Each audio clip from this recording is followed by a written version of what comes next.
আল্লাহ মাফ করো। আজ যদি একটা কেমত হইতো কি হইতো, মইরেই যেতাম। মইরা গেলে সব শেষ, এরপরও মানুষের চাহিদার কোনো শেষ নাই। এটা চাই ওইটা চাই, কত কিছু চাই।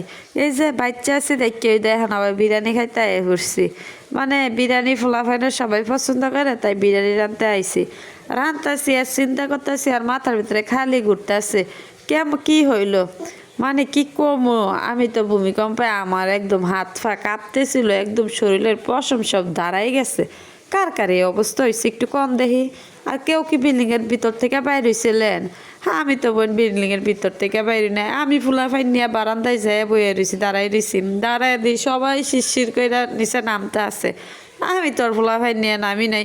এমনি এইখানি মানে কাঁপে পা হাত পাও কাঁপতেছে, আর কেমনে নিচে যাবো, কে দিতে হয় না নিচে যাবো কেমনে। আমার মতো অবস্থা কার কার হয়েছে একটু কম দেখি। এরপরে আর কি বয়ময় ফাইয়া এখন তো বাচ্চা যেহেতু রয়েছে, আল্লাহ যেহেতু বাসায় রাখিয়া গেছে, তখন তো কিছু খাইতে হইব, ফোলাফাইনরও তো কিছু খাওয়াইতে হইব নাকি, নিজে খাইবা না খাই। তারপর ফোলাফাইনে কি খাইব, বিরিয়ানি খাইবা যে একটু শুক্রবার, তাই একটু বিরিয়ানি রান্না করে দিলাম। অনেকেই আবার কইবেন জাফা মশলা কম দিছেন, হলুদ দেন ইয়া দেন নাই, কাঁচামরিচ দেন নাই। আসলে আমার ঘরের ফোলাফাইন বুইরা সবই আছে না, জাল খায় না, একদম জাল ছাড়া বিরিয়ানি রান্না করবো, মানে একদম অল্প মশলা তো বেশি দিলে জাল হয়ে যায়, একদম যেমন জাল না হয় আলু দিয়ে। কিন্তু আলু না দিলে আবার বিরিয়ানিটা আমার ভাল লাগে না, আমার বাসারও কারো ভাল লাগে না, যেটা কারো হাসা কথা।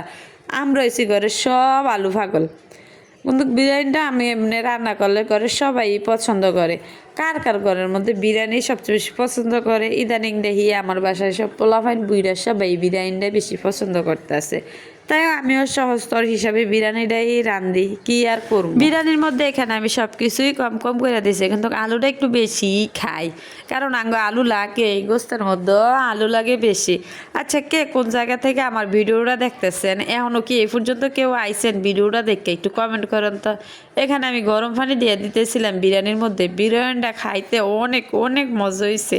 আপনাকে বাচ্চা কাচ্চা থাকলেও এমনি রেন্দা দিয়ে একদম কম মশলা এবং জাল ছাড়া বিরিয়ানি খেতে অনেক মজা লাগে, বড়রা ছোটরা সবাই পছন্দ করবে। আমি বিরিয়ানিটা এইভাবে রান্না করলে আমার বাসায় সবাই খায়। এরকম করে হাফ সিদ্ধ করে তারপর আমি চুলাটা বন্ধ করে দিব, চুলাটা বন্ধ করে দিয়ে একদম ঢাকনা দিয়ে রাখবো কতক্ষণের জন্য। মানে এভাবে চুলা বন্ধ করে দেবেন, চালগুলো এত সুন্দর ঝরঝরা হয়েছে। এই যে আমার চালটার মধ্যে আরেকটু সিদ্ধ হওয়ার বাকি আছে, পানিও আরেকটু আছে, আবার একটু ঢাকনা দিয়ে রাখবো। মানে এত সুন্দর হবে বিরিয়ানিটা, একদম মানে একদম জুড়া জুড়া হবে। এই তো বিরিয়ানি হওয়ার সাথে সাথে আমি রান্নাঘরটা একদম ক্লিন করে ফেলেছি। রান্নাঘরটা শেষে দেখতে ভালোই লাগে, তাই না? একদম মানে একদম ঝরঝরা, দেখেন কি সুন্দর বিরিয়ানিটা হয়েছে। এখন আমি সবাইকে দিয়ে দিব খাওয়ার জন্য। বিরিয়ানিটা কেমন হয়েছে, আর কে কে বিরিয়ানি লাভার আছে অবশ্যই কমেন্ট করবেন। আপনার বাসার সবচেয়ে কে বিরিয়ানি পছন্দ করেন কমেন্ট করে জানান তো। আর লেবু সালাদ তো আছে এইখানে, সেই টেস্ট হয়েছে সেই। এই তো সবাইকে দিয়ে দিছি, বাচ্চারা আমিও খাচ্ছি।